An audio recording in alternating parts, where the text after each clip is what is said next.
அனைவருக்கும் வணக்கம். 10ஆம் வகுப்பு கணிதம் எண்களும் தொடர் வரிசைகளும் பயிற்சி 2.7ல் 11வது கணக்கு பார்க்க போகிறோம். கணக்கு பார்க்கறதுக்கு முன்னாடி நீங்கள் நம்ம சேனலுக்கு நியூ வியூவராக இருந்தால் கண்டிப்பாக ஒரு சப்ஸ்கிரைப் பண்ணிக்கோங்க. பக்கத்தில் இருக்கக்கூடிய பெல் ஐக்கானை கிளிக் பண்ணிக்கோங்க. சிவமணி ஒரு பணிக்கான நேர்காணலில் பங்கேற்கிறார். அந்நிறுவனம் அவருக்கு 2 விதமான வாய்ப்புகளை வழங்குகிறது. வாய்ப்பு ஏ, முதல் மாத ஊதியம் 20,000, நிச்சயமான 6% ஆண்டு ஊதிய உயர்வு 5 ஆண்டுகளுக்கு. வாய்ப்பு பி, முதல் மாத ஊதியம் 22,000, நிச்சயமான 3% ஆண்டு ஊதிய உயர்வு 5 ஆண்டுகளுக்கு. அப்போ ஏ மற்றும் பி ஆகிய இரு வாய்ப்புகளிலும் அவருடைய 4வது வருட ஊதியம் எவ்வளவு அப்படின்னு கேட்டிருக்காங்க. ஸோ இப்போ பாருங்கள், வாய்ப்பு ஏல சிவமணிக்கு என்ன ஆஃபர் கொடுக்குறாங்கன்னு பார்ப்போமா. வாய்ப்பு ஏல அவருக்கு ஊதியம் எவ்வளோ தராங்க? மாத ஊதியம் 20,000 கொடுக்குறாங்க. அடுத்தது ஆண்டு ஊதிய உயர்வு 6% கொடுக்குறாங்க. அப்போ அதுதான் பொது விகிதம் 6%. ஓகேங்களா, ஊதிய உயர்வு. இப்போ நமக்கு என்ன தேவை? TN equal ARN-1. இதில் ஏன்றது நமக்கு தெரியும். ஏன்றது 20,000, ஆறுன்றது 6%. 6%ன்றது எப்படி எழுத போகிறோம்? இப்போ பாருங்கள், ஆர் ஈக்குவல் இது 6% உயர்த்தி தராங்க. எதில் உயர்த்தி தராங்க? அவருடைய மாத ஊதியத்தில். அப்போ இந்த மாத ஊதியம்ன்றது நம்ம எப்படி கால்குலேட் பண்ண போகிறோம்னா 100%. ஓகேங்களா, கூட்டல் இதோட எவ்வளோ சேர்த்து தர போகிறாங்க? 6%. இப்போ ரெண்டையும் கூட்டினா என்ன வருது? 106%. ஓகேங்களா, இதை நான் பின்னமாக மாற்றி எழுதிக்கிறேன். 106/100 இதுதான் ஆருடைய மதிப்பு. இப்போ எடுத்து ஃபார்முலாவில் சப்ஸ்டியூட் பண்ணலாமா? எத்தனை வருடம்?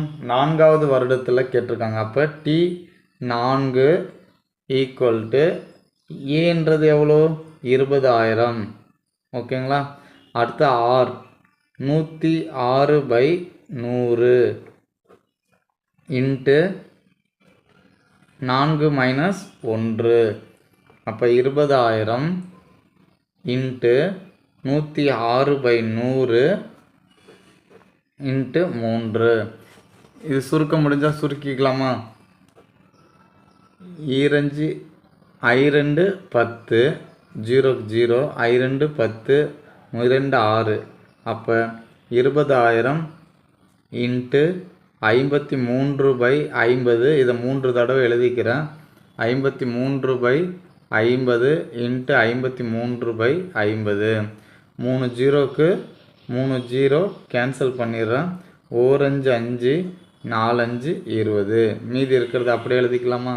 4 இன்ட்டு 53 இன்ட்டு 53 இன்ட்டு 53/5 25. இப்போ இதை பெருக்குனா நமக்கு என்ன கிடைக்குது? 5,95,508/25. ஓகேங்களா, ஸோ இதை நம்ம டிவைட் பண்ணால் 23,820.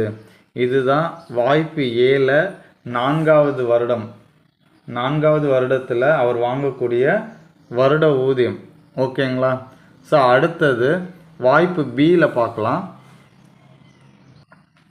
ஏ 22,000, ஆர் 3% உயர்த்தி தருவோம்னு சொல்லியிருக்காங்க.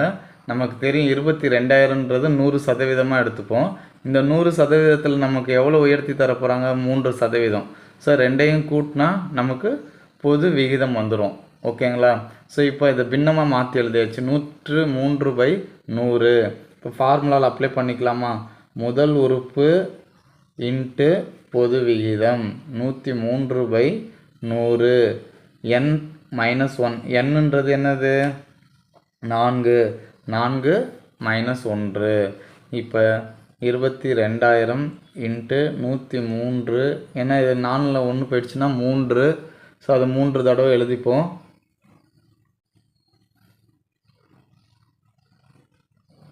2 ஜீரோக்கு 2 ஜீரோ கேன்சல் பண்ணிட்டேன், 1 ஜீரோக்கு 1 ஜீரோ கேன்சல் பண்ணிட்டேன். ஸோ இப்போ மீதி என்ன இருக்குது? 22 × 103 103 103 பை 1000. ஓகேங்களா? இப்போ இதை சுருக்குனா நமக்கு என்ன ஆன்சர் வரும்னா 24,040. ஓகேங்களா? இப்போ நமக்கு என்ன கொஸ்டின் கொடுத்துருக்காங்க? ஏ மற்றும் பி ஆகிய இரு வாய்ப்புகளிலும் அவருடைய 4வது வருட ஊதியம் எவ்வளவு அப்படின்னு கேட்டிருக்காங்க. ஏ வந்து பார்த்தீங்கன்னா 23,800, பி வந்து 24,040. ஓகேங்களா? ஓகே, தேங்க்ஸ் ஃபார் வாட்சிங். Thank you to all.